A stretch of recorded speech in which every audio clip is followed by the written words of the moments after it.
All right, we are live at 7 Eastern Time on Sunday for our live mental health unscripted chat. I look like a bum, and that's okay because I'm comfortable with myself, but I got my best cat dad shirt on. Little story about this, you'll notice it doesn't fit me great. Well, depends on what you mean by fit me. It does fit me as a personality type, but not as a sizing. I have a friend who's a very literal person, and someone bought him this shirt, and he knows me, and very humbly and beautifully, he said to me, he can't wear the shirt because he knows me. And being aware of me and my cat dad prowess, he doesn't feel comfortable wearing the best cat dad shirt. So he gave it to me as a gift, and I do wear it every once in a while. Earned it, you could say. But anyway, I don't actually pretend to be the best cat dad. I just very much love my little girl. And I think of it more as a partnership, to be honest, between Ripley and I. And that we're in it together. And what makes me a good cat dad might be that I just have good cat kids, with the sweetheart. But anyway, all right, so this is a mental health unscripted chat where we talk about whatever is in the chat. I already have a couple of my faithful people in the chat saying hello to you guys. I love you. Glad you guys are here. And we are going to chat about anything people want to talk about. So I put priority on whatever shows up for the person who is live on the chat and wants to ask some mental health questions, because that's kind of the whole idea of this.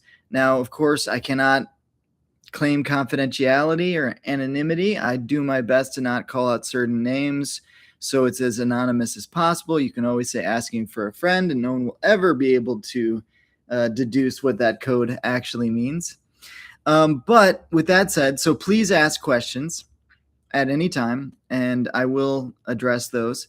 But I decided to try something a little different, spontaneous today. This is the ACT flip chart, and I thought I'd kind of just go through this when we're not answering questions. Okay, so I have actually made little videos a long time ago in a galaxy far, far away about these. And most of them never got posted. Ooh, I got a thumbs up. Thank you for whoever did that thumbs up. I do appreciate the thumbs up. Helps the algorithm. Always like, subscribe, share, do all that beautiful stuff. All right. So for those of you who don't know, ACT is acceptance and commitment therapy, which is my favorite form of therapy. It was actually one of the forms of therapy I didn't know when I started pursuing my master's degree in clinical mental health counseling, and learned about it while studying for different papers in the project, and then just got obsessed with it. And it was funny because I actually had been trying to find something like ACT before and couldn't find it, and was even thinking about inventing a form of therapy very similar to ACT. And then I'm like, oh, it's already invented. So that's how much I like acceptance and commitment therapy, specifically because it's all driven about getting unstuck, because we can get stuck in life. And by the way, if you want to read up on ACT on your own, Russ Harris is a great author to do ACT stuff on. He's probably my favorite. There's one other, I can't think of his name right now, but Stephen Hayes. I think it's Stephen Hayes and Russ Harris are really the two ACT stuff. Okay, so like I said, ask away in the question. But otherwise, we're going to go through this little chat stuff, trying to make therapy fun and simple, I guess, is part of this idea of this little thing, which you can buy on Amazon if you want to go through it yourself. But it's the importance of being flexible. So what a life well lived actually is one that you do what matters to you.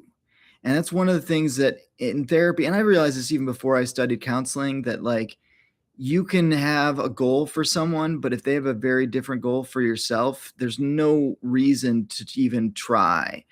Like, you got to find out what problems they want to work on first, and then go from there, helping them get their vision for what their life is. And that can be sometimes honestly frustrating as therapists, because sometimes my goals for that client would be very different than their goals for themselves. But it's better to work with them, not against them. And the same thing is true for yourselves. Okay. So you have these voices in our head that are saying, why? You'll never make it. Why do you even bother? Why do you try? And you get stuck from pain, self doubt, fear, anxiety, depression.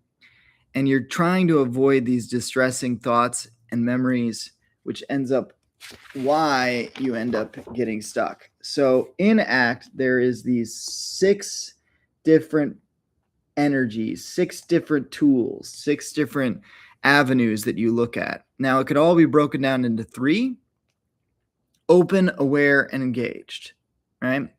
Open is where we talk about, these are the stuck ones first. So it'll go in a second to the better ones. 6 processes that contribute to stuckness. Yeah, and so this is the contribute to stuckness. I forgot that that's how the book worked. See, I'm not even following my own instructions. Okay, so the first, they talk about what gets us stuck. So distractions keep us stuck, trying to avoid painful experiences, forgetting who we really are, fusing to unhealthy things gets us stuck, doing a lot of effort over things that are fruitless, and then having unclear values are all things that keep us stuck. Now, all of the tools for the 6 helixes are going to be, spoiler alert, the opposite, right, of those things. And we'll talk about what those tools are. The tools are literally more exciting to me than this part. But in this format, what you would do is you'd go through the processes that give you stuck and you start to journal about it. So like ways that you forget who you really are. We have a therapy tool that we use in the church that I am pastoring at, and it's called CPR, which is Christ-like positive regard. And one of the biggest tools that really works with that is helping people remember who they were at their best.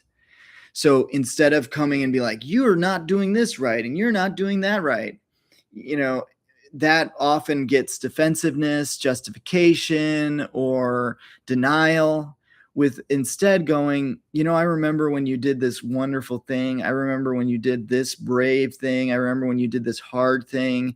And going back to those tool sets of reminding the person who they are at their best is similar to the therapy that we use in ACT, when it's like people are forgetting who they are and they need to be reminded of who they are at their best. And then experiential avoidance, of course, is a big one. So we're not going to there's no way to do this as a group where we all write down, what are my unclear values? Because it's all specific. So this is designed to go through with a client to get the specific ideas down. But in these unclear values, I think people know their values instinctually, but not intentionally by default, right? So in other words, people have a vague idea of things they value more. They react in such a way, they live as if they have values, right? But when you ask them to articulate their values, they're not really good at it. And the problem is that if you can't articulate your values when you need to make a decision, especially quickly, you often are going to make decisions that go as a reaction to the emotional moment rather than going towards your values. And if you do that, what you're going to find yourself is getting stuck.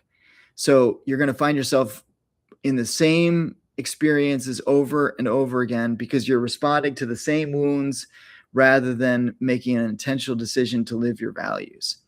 So having clear, intentional, and articulatable values is huge. So in other words, I can easily describe to anyone at any moment what my value system is, both generally and specifically. And one advice, actually, a missionary guy who is also an cultural anthropologist, he had a bunch of different jobs.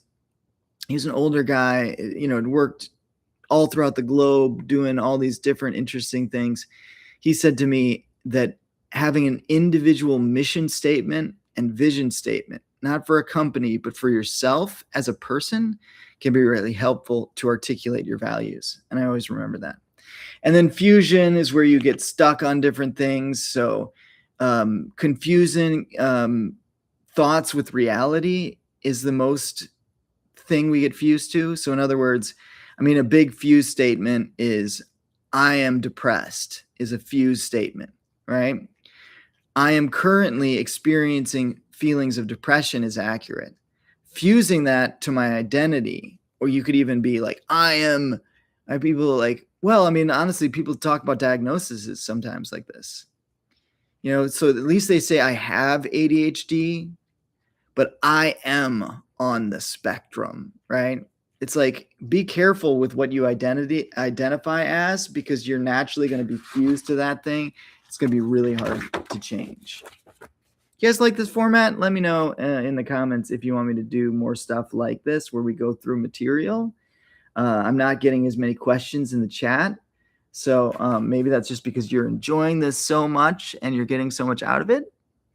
Or maybe it's because you haven't thought of questions and you're tuning out and not really paying attention, which would bring us to distractions.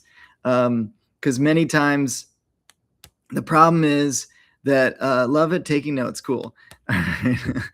The problem is that we keep getting distracted, right? And this goes right along with the values one, because if you don't have clear sense of what direction you're going to, how do you know if something is actually a distraction or not? I remember I was in a recovery group and we were talking about all the different things that are distractions, and I was adding more and more to the list. And eventually one of the people in the recovery group said, well, if all of these things are distractions, then what's not a distraction?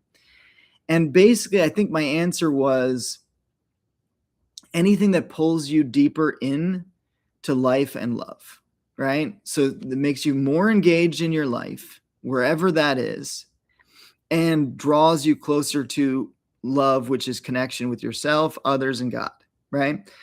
That's not a distraction. And that can be something that could be for someone else a distraction, right? So for instance, sports can be a distraction. That is a fantasy that some people escape into, and it's pulling them away from living their best life. But there are other people that the way they engage in sports is their social network, is their, family network, is a love connection, and they get a lot of joy and life out of it. So it's both engaging in life and connecting them in love. So for them, it's not a distraction. And that's one of the things that I love about ACT 2 is it's very individualized. You look at who you are and what feeds you. And there's a principle called workability, which basically means there might be something that works for some people and it doesn't work great for you. And if that's the case, guess what? We figure out what does, and we keep on moving forward, because it's all about flexibility. We want to get psychologically flexible. So flexibility is knowing when to persist and when to change gears so you can create a life worth living. That's the definition in this one. The actual term in ACT is psychologically flexible, right? But we get all of these. Finally, we get to the ones that actually matter to remember. These are the keys to ACT. And so one of the things that's interesting about ACT, some therapies methods are pretty like linear, where you like do one, then the other. With ACT, you kind of bounce. And if you're getting ACT therapy, you don't necessarily know you're getting ACT therapy because the therapist might be bouncing from different tool set to different tool set in a way that you don't necessarily know all of these. So you don't necessarily have to know all these to get all the benefits of ACT, but these are the keys, right? Acceptance, self as context, which was the one that took me the longest time to understand. And now I think it's so simple, and I don't know why it took me so long to understand, but we'll get to that. Probably, depending on how the chat goes. And then contact with the present moment, committed action, right? Doing what matters, diffusion, which we just talked about what fusion is, and diffusion I kind of already hinted at, and then having our values, right? And so there's 6 of them, but they can be divided into 3 to each: open, aware, and engaged. Engage is the doing what matters. Open. So open is like what is open? Open is like acceptance and diffusion, right? So you're open because you're accepting what is, and you're not fused to anything that could get you stuck. And then doing what matters is committed action and your values, right? Makes sense. And then aware is self as context. You see yourself in the different contexts, and then contact with the present moment. So you're engaged right now, right? So that's open, aware, and engaged. Let me know if any of these things don't make sense. And if you're ever getting any questions about anything, doesn't even have to be about the topic, right? But especially, well, anything mental health related. Okay. If you're not like, why are you wearing a bandana? That's, I mean, you can ask it, but anyway, mental health related questions or questions specifically about this. Flexibility can be hard, especially if you're uncomfortable with change. Yeah. So like we sometimes kid ourselves that, okay, so let's talk about change here, right? Because people say that they're uncomfortable with change, and I kind of feel like it might be helpful to be more specific. Because all of a sudden, if I was like, "Hey, you've got a change coming," right? You might be like, "Oh no." And it's like, "Yeah, in fact, the change is now someone's going to come to your house and give you a foot massage every day for free, right? For the next year." Right? You're like, "Oh, okay, that sounds pretty good," right? The idea of change might have been something that you were upset by.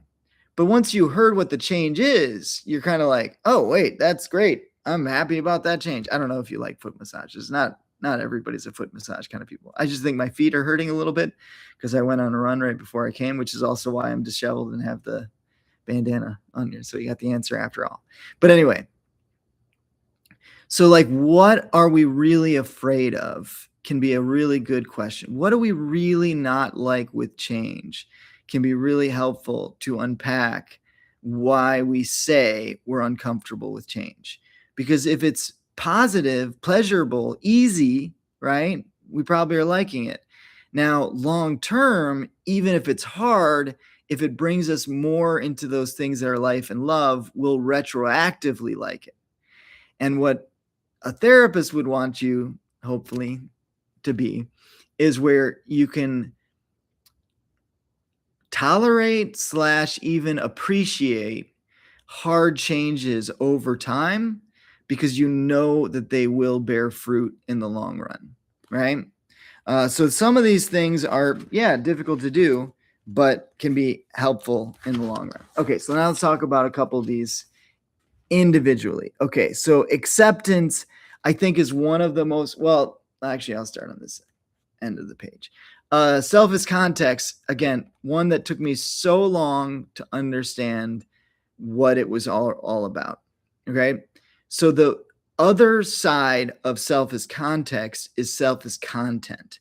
And sometimes it helps to see why I'm looking at myself in a different way if I'm looking at self as content, so I can understand self as context. Okay. So, in other words, if I go, I am a therapist, that is a self as content explanation of who I am, right? It's basing my identity on a specific content of my life, right? Which could change. I could get fired. And then what would happen all of a sudden? Well, actually, I am my own boss, so I couldn't really get fired. I mean, all my clients could leave me and no new clients could come. And then I would effectively still maybe be technically a therapist, but I wouldn't be actively doing therapy anymore. Then who am I? Right. And I've run into these existential crises before where I identified myself with a role or a job. And then I lost that. And then I was like questioning, who am I and why do I even matter? Mothers go through this, I think, even more than dads, in my experience, when they are like the empty nesters. So like moms are raising their kids, sacrificing, thinking about how everything that they do might affect their kids all day long. And then all of a sudden, the kids are gone. What do? Who are they? Right. And then they'll go through that existential crisis.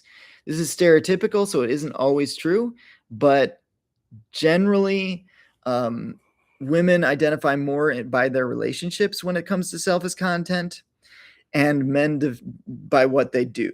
right? So men by their hobbies and employment, right? But that's both self as content statements. So these are neutral, just different ways that we can identify ourselves. Self as context is way more specific. So it's like, I can be this way in these circumstances. And if you see that my identity, like, as those statements become way more flexible, right? Does that make sense? So if I'm basically like, yeah, I can be a really hard worker when I feel really motivated and I really see the value and I understand what is going on. That's a self as context statement. It's much harder, like it's much easier to be flexible with that. It's harder to get stuck with a statement as flexible as that of my identity, right? Because it's very specific. And it also comes with a much higher degree of self-awareness. Right? If you start making statements about yourself that are overly generalized, then you might end up finding your behavior and how you identify yourself doesn't line up, which will lead to emotional and psychological distress. All right. Ripley's eating my dinner. That's okay. Got plenty of food. And then acceptance. Acceptance is powerful. Acceptance is about embracing, at first challengingly, but eventually with gratitude, the life as it is. So I would say it's more than just, I'm not going to try to manipulate my life to be a certain kind of way, but I'm going to try to practice acceptance. And remember, obviously, ACT, acceptance, and commitment therapy, where acceptance and committed life meet is what is really healthy. And one thing that's really interesting to me is dialectical behavioral therapy, which is a very different form of therapy that was invented, discovered, created completely mutually exclusively. So not at all related. The dialectic word is two different natures. The two different natures that the therapy is all focused on is acceptance and commitment, right? Like they have different words for it, but the overall nature is when those two ideas meet. So in other words, when you have the drive, I was talking earlier today about effortless change and putting yourself in an environment where you cultivate change rather than making it all about drive and push. Well, you could also say when drive and commitment to your values meets with acceptance and grace, that's where you really experience health in its optimum form. So you are moving forward because you are committed to what matters most to you, but you're doing it from a place of contentment, a place of acceptance, a place of embracing reality as it is. And obviously, I don't think any of us master this process all the time, right? But I can have moments where I feel that way, where I'm learning and I'm learning something, getting better at it. I don't love, well, I wish that I was better than I was, right? If I could blink and then all of a sudden make myself immediately better at the task, I would. But I'm also enjoying it and accept and content with where I'm at, right? So contentment and growth should not be enemies, but we can trick ourselves to think that they are, and then we get into these negative feedback loops, right? Again, let me know if I'm making sense in the chat, or if you have any questions about any of these. Okay, so then values and diffusion, right? Another really cool tools.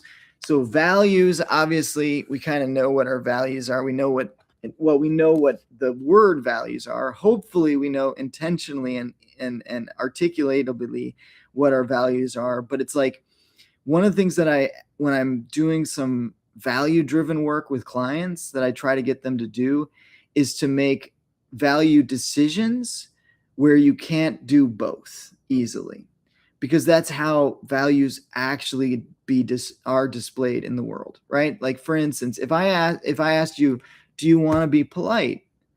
there are some people that would say no, but the majority of people would be like, yeah, I mean, being polite is nice. And then, it's like, okay, do you want to be transparent and honest with people?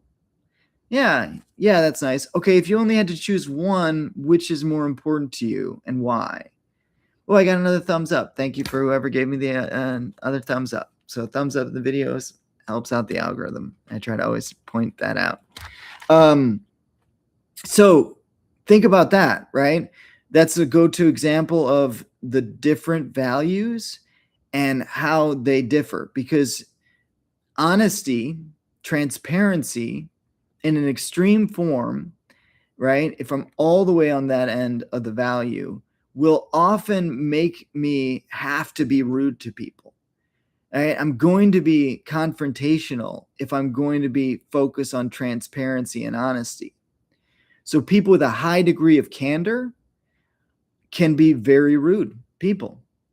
If you're like, I care about honesty equally to my care about being polite, you're going to get yourself into some problems. You got to decide where you're going to end on it. Now, you don't have to end on one end of the spectrum or not. I'm actually pretty much in the middle on that in my own reality, right? Because I do believe that honesty is good, but I also believe in working with people, not against people.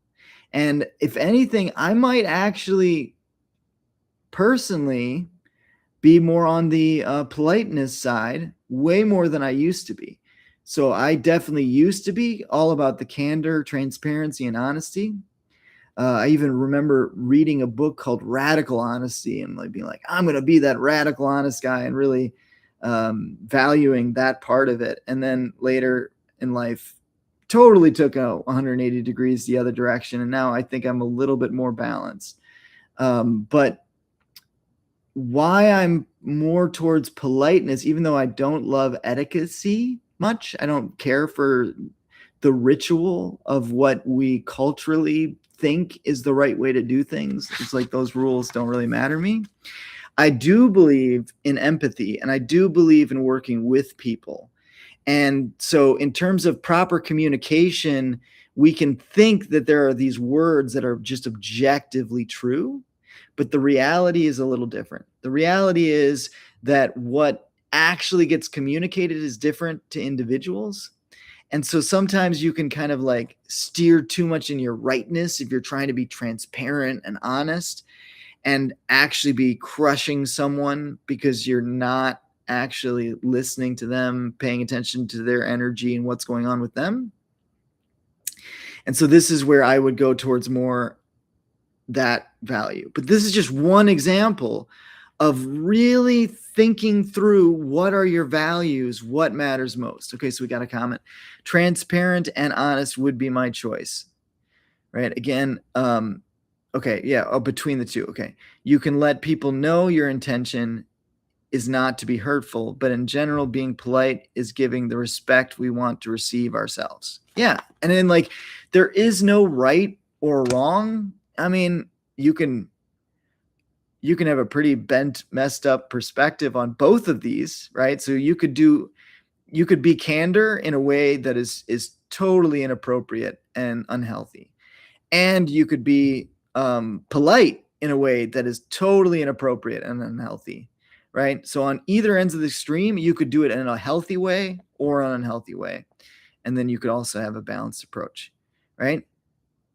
Thank God we're not all the same. Thank God we have different values, and we don't even need on some of these value lists to have the same as our closest friends and family, right? But if we understand the other value, it sure is helpful. So in other words, like one example, the 5 love languages became a really famous book, and now that's talked about a lot, of like loving people in a language that they understand. Of course, there's another side of it too, which is also learning to listen in the way that people naturally love you. But these love languages are values too. So in other words, some people really value gifts and they really feel like those are important. So if you neglect giving them gifts, they're going to feel neglected. And there are other people that really value time. there are some people that don't really value time much. You can be a good friend without spending much time. Honestly, that's kind of me. I like you can be a great friend of mine and we not spend a lot of time together. And if I'm with somebody, like I will care for them, but if I have somebody that highly values time and has a high demand for time, we're probably not going to be really close friends because I can't hit that bar. I don't have a lot of time to spend with somebody. If I need to spend a whole lot of time with somebody to maintain a relationship, it's probably not going to happen. I have relationships that are some of the most important people on the planet to me that I love dearly, lifelong friends, some friends that I've had for 30 years. Makes me feel old. But anyway, and I barely talk to them, see them once a year, right? And maybe talk 2 or 3 times a year. And they're some of the most important, and our relationship is as strong as it ever was because neither of us are time people, right? But those are values that it's helpful to know when you have. I mean, I'm not saying they're all disqualifying. Some of them are just being flexible and knowing, oh, okay, we have different values, but we can listen to each other, right? Does that make sense? So yeah, and I don't know about you, but I think it's kind of fun. Have you ever done these like pop quizzes that are like some of them are really stupid because they're too random, but they're like, what animal are you, or what Friends character are you, and why? And you answer like little questions and stuff like that. I don't know about you guys, but I find all that really fun. And so like value driven things when we're looking at choices and finding where we balance can really help us define and articulate and live out our values as well as connect with others. Got another thumbs up. I appreciate that other thumbs up. What Harry Potter house are you? So I actually am listening. So I watched the movies years ago. I had never read the books, and I'm listening now to an audiobook on Audible that is like a super like full cast, well produced audio drama. And I love golden age of radio, like The Shadow, the old show was like one of my favorites. And so this is like a newer, like updated, enhanced version of it, so I'm loving it. Even though there's not all these things I won't want of Harry Potter, so I actually have been paying attention a little bit. And I know there's Hufflepuff, there's Slytherin. Oh my gosh, I'm gonna blank. The one that Harry is Gryffindor, right? And I feel like am I missing one? Hufflepuff, Gryffindor, Slytherin, something with an H, maybe. You got to help me at the chat here, okay? There's something with an H for Harry Potter. Okay, so no, I already said Hufflepuff. Okay, Hufflepuff, Gryffindor, Slytherin. I thought there was 4 houses. So let me know if I'm missing one. Okay, but anyway, I know Slytherin is the one that's like a little bit more devious, a little bit more mischievous. This is kind of like if you know the book Prince Machiavellian, right? They call it Ravenclaw. Okay, I don't know much about Ravenclaw, so you got to let me know what Ravenclaw is about, okay? Because I can't pick that if I don't know what it is. Hufflepuff was the one that was like nobody wanted to be in because it's like cheesier or whatever, but it's like silly, I guess. I don't know. I'm sure there's like, I'm guessing later in the books, Hufflepuff will be redeemed because they're not going to make something that's just silly and stupid. And then Gryffindor.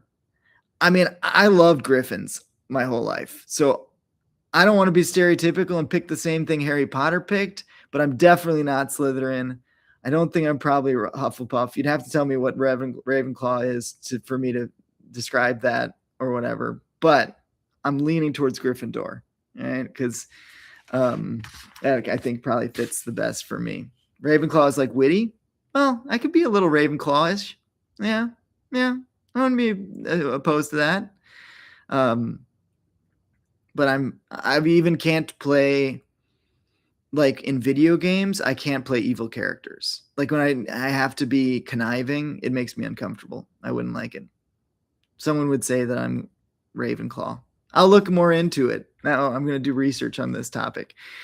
But anyway, yeah, honestly, probably Ravenclaw. Okay, well, see, the one I didn't know anything about might be the one that I am. So, yeah. So, but those are examples of even things like that that can really help you understand what your values are. As silly as it sounds, right? It can help you get to know yourself more. Like another one that comes from something you wouldn't necessarily think was so deep, but I think is one of the psychologically best matrices that there is from D&D. So in D&D, there is a law, order, chaos, good, morality spectrum thing. I don't know how best to describe it, but basically there's morally good, there's morally neutral, and there's morally evil, right?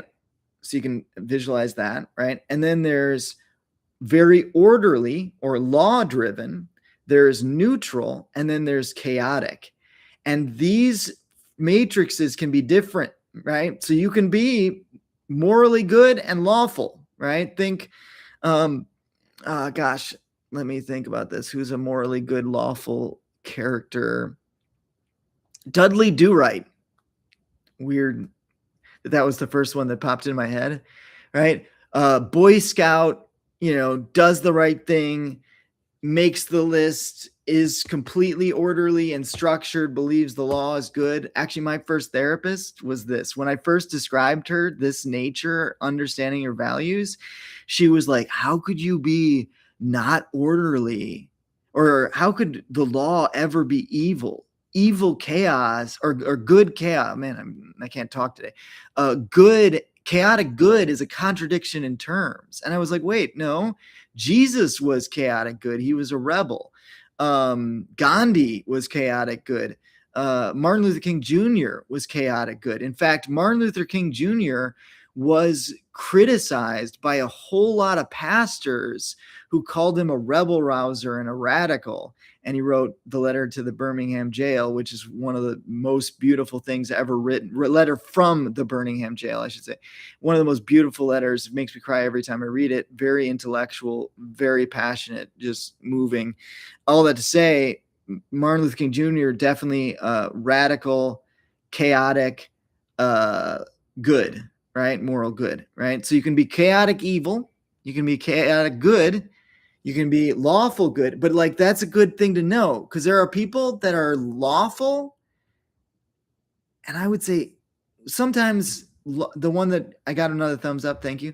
Lawful neutral is the one that's often misunderstood.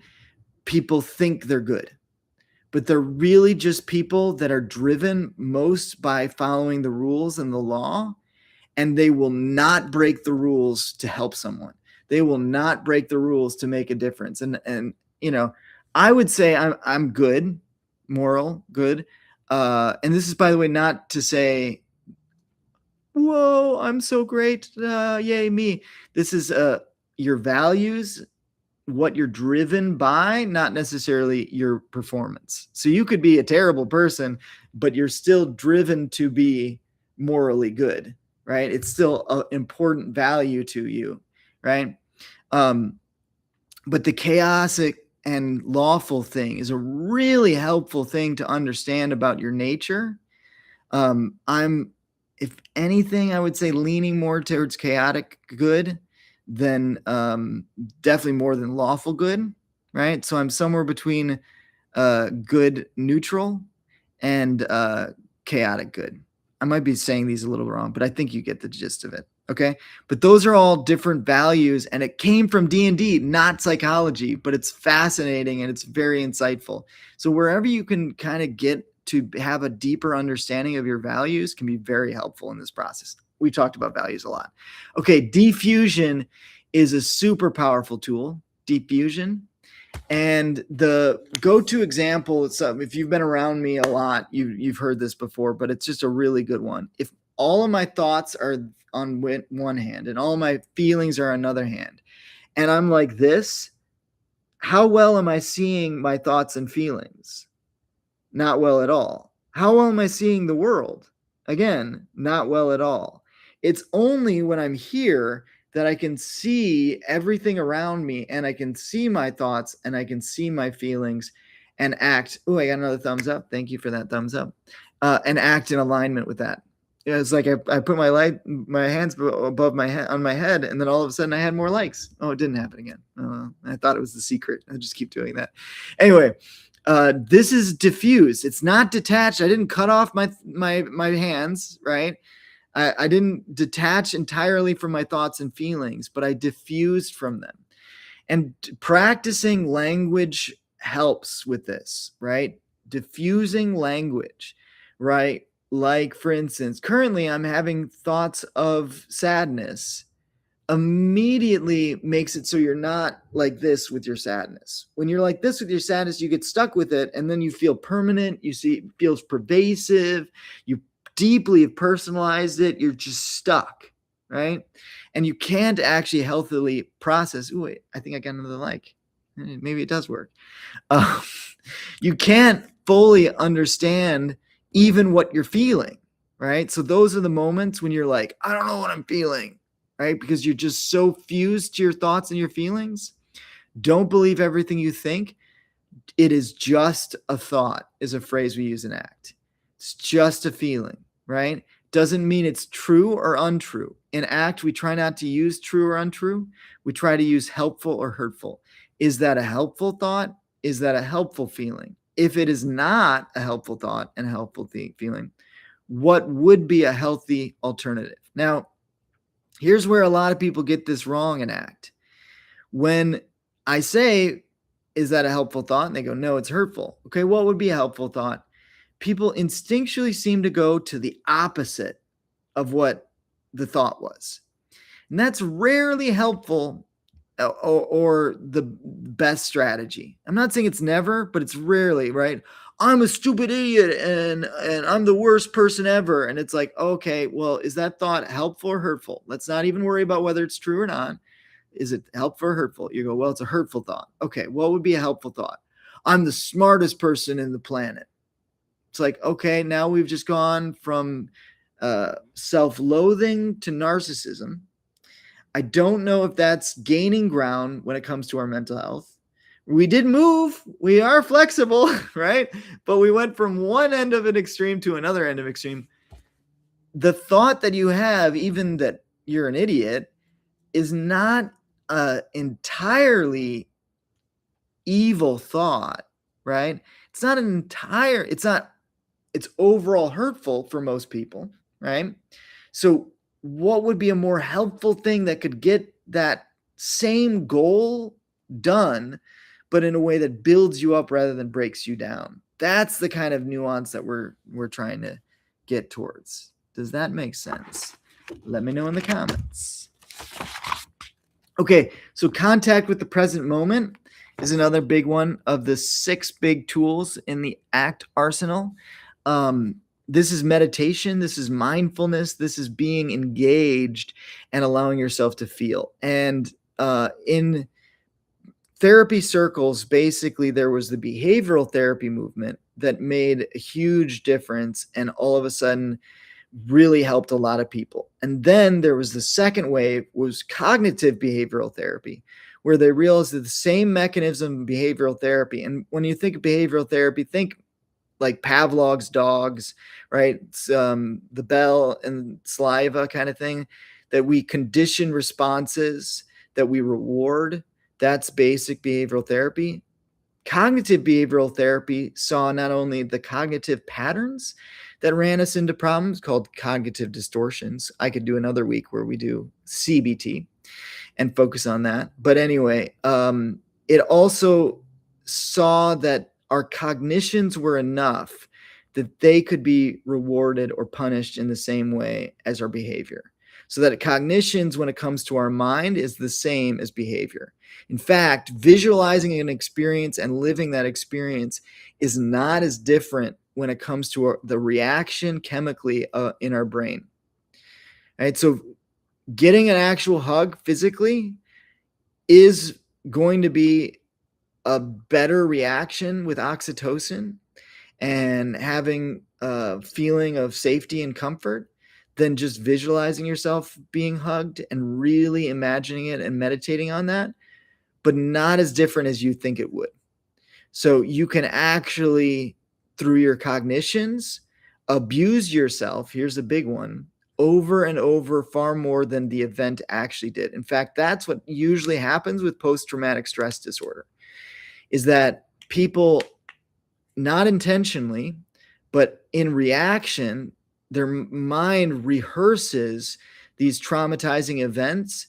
And every time it rehearses it, it gets traumatized again and again and again because it's trying to process it. This is another key insight of the helpful, hurtful thing, I think, because if you go, oh, this is hurtful, thinking about it again and again, you might go, okay, what's the solution if that's hurtful?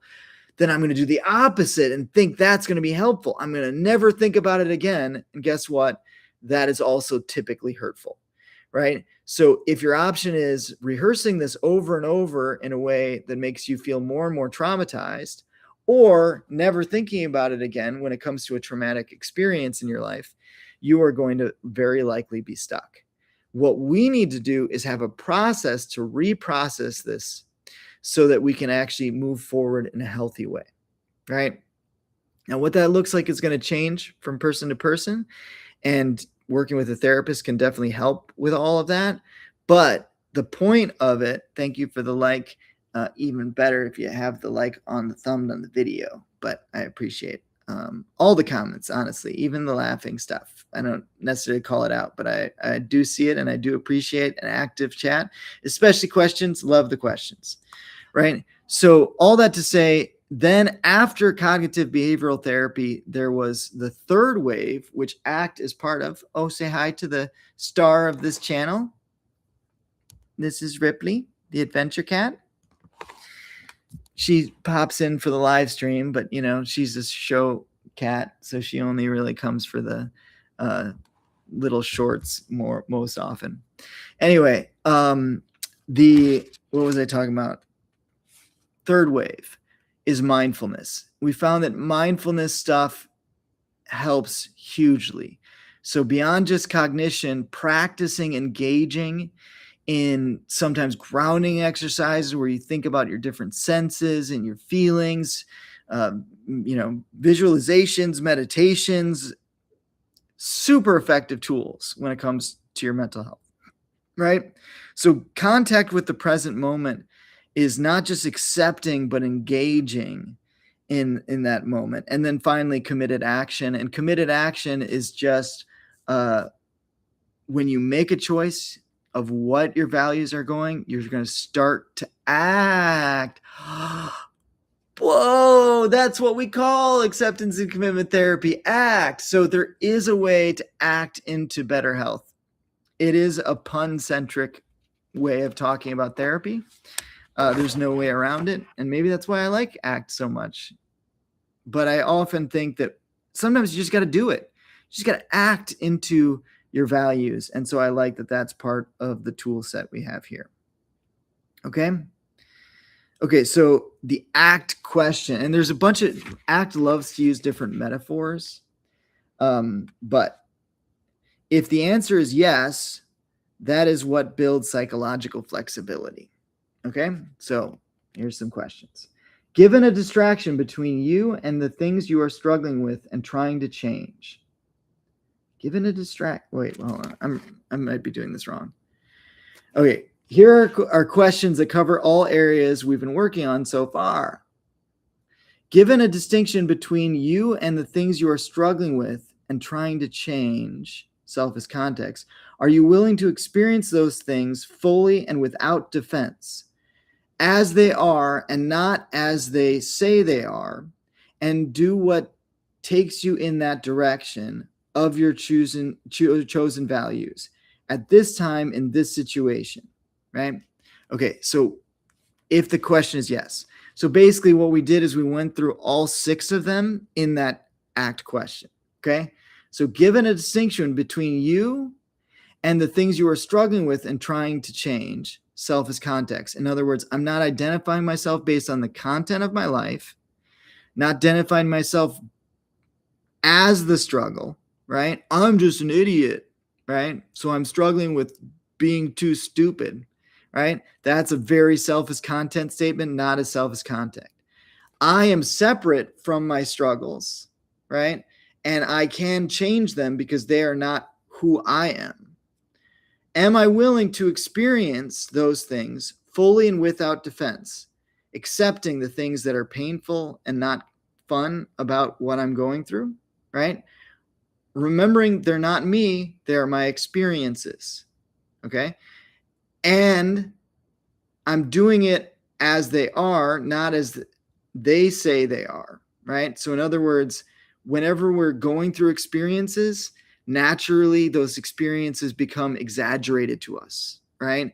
Every feeling we feel intensely.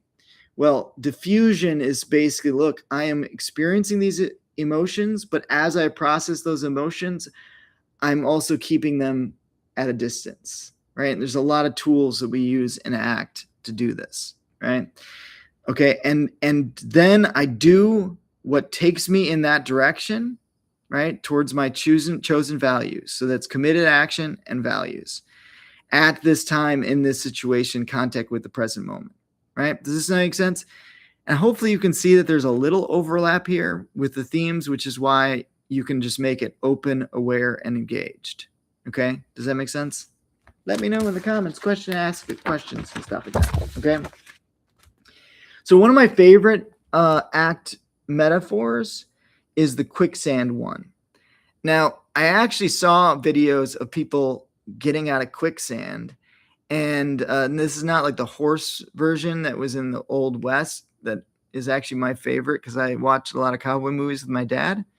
But this is like legit quicksand, and so it's a little different, but they kind of do this jig.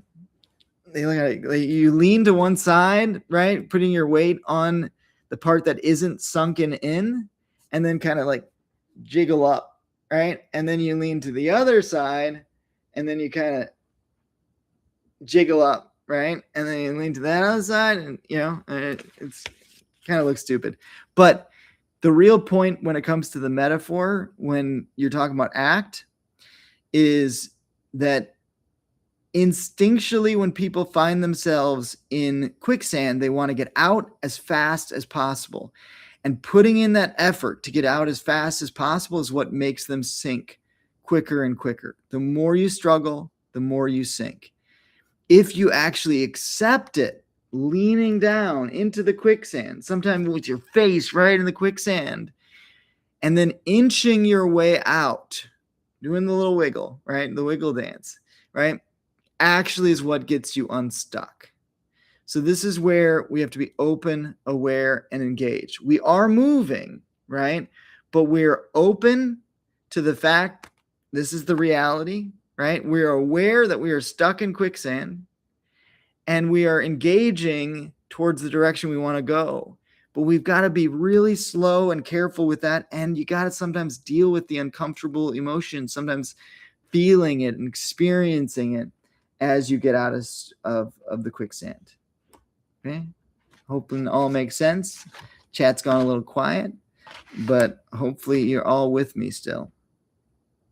What thoughts have you been struggling with? What other thoughts do you get sucked into when you struggle with them? So these are the thoughts that are generally thoughts you get fused to. What emotions have you struggled with? What other emotions show up during those struggles? So what emotions are fused together? If you learned to float with these thoughts and feelings, what important things in your life would you move towards? So in other words, if these thoughts and feelings were things you could experience that weren't defining all of your existence and reality, how would that change the way that you lived your life? Right? Would you be able to be more engaged in things that matter if every time you struggled with certain thoughts, it didn't actually devastate you, right? And then this is the workability stuff. And this is one of the things I love about ACT 2 is it acknowledges everyone's an individual. And so what works for one person is not what works for everyone. So we talk about what people have tried. How long have you tried it? How has that worked? If something you've tried for a long period of time and it hasn't helped you, let's try something different. There are so many different tools that we can use in therapy. Is this temporary or a permanent solution? So there's some therapy tools that will help you cope, but don't actually create lifelong lasting change. Now, that doesn't mean don't use them. That just means be aware they're temporary tools to use sporadically when you need to, and then move to the more helpful tools when you can, right? And that's really true of any trigger. So when we're triggered, we have a choice. And I usually tell people to make the choice based on their value. So in other words, if I can go through a triggering experience and not act, but stay aligned to my values, I should probably endure that trigger, because what that will do is that will actually diminish the trigger in the future and it'll help me have victory over the trigger. If, however, the trigger is big enough that it's going to be something that's going to help have me compromise my values, and I'm going to do something against my values. Thanks for the next thumbs up. It's probably the ridiculous, it's the ridiculous on 3. The ridiculous on 3. I don't know how to say his name, but anyway, he's got a YouTube channel you can watch live stream of. So I highly recommend it. Thank you to the person who said that I was cute. Love you, dude. Everybody hit the like button and show the amazing man some support. The ridiculous one. Oh yeah, I knew that. Duh. Yeah, he's a hilarious, awesome guy. And you can watch him on his channel where he does gaming stuff and different stuff too. All right. And then what has it cost you working on these things? Is the final thing for making a list of what works and what doesn't. Does that make sense? All right, so we're kind of at the top of the hour. We're pretty much at the time now. What do we got here? We got more to go. So maybe I'll bring this. Yeah, we got a bunch of stuff left. Maybe I'll bring this. I'll shout out for you anytime, brother. Yeah, we're just gonna. Maybe we'll go through this. Let me know. Okay. Feel free to comment if you want to keep moving through this next week. Go back to free form. As always, I will respond to questions in the comment. This week ended up being pretty much just in line with the workbook. But I'm up to you. Whatever's helpful for you guys. So this is your time. If you're watching this later on throughout the week and it's not, which by the way, if you don't get to answer during the live stream, you can always leave a comment on the video. It gets posted afterwards and I will see it. I respond to all my YouTube comments, or at least try to. Also, if you're watching this later on, hello, future person who doesn't exist yet. Well, you probably exist, but anyway, we're doing this 7:00 Eastern every Sunday, pretty much. Rarely I miss for reasons of health or holidays, but you can come and check it out. But I appreciate you guys. Thank you for all you do. I appreciate it. Someone said I appreciate you guys, everyone who comes, especially live streaming, and comments in the chats. Definitely it is harder to do this without you guys. Feels kind of lonely when I don't hear the comments and stuff like that. So anyway, but thank you all for checking in, and tune in next week. Same bat time, same bat channel. All right. Have a good one. Love you guys.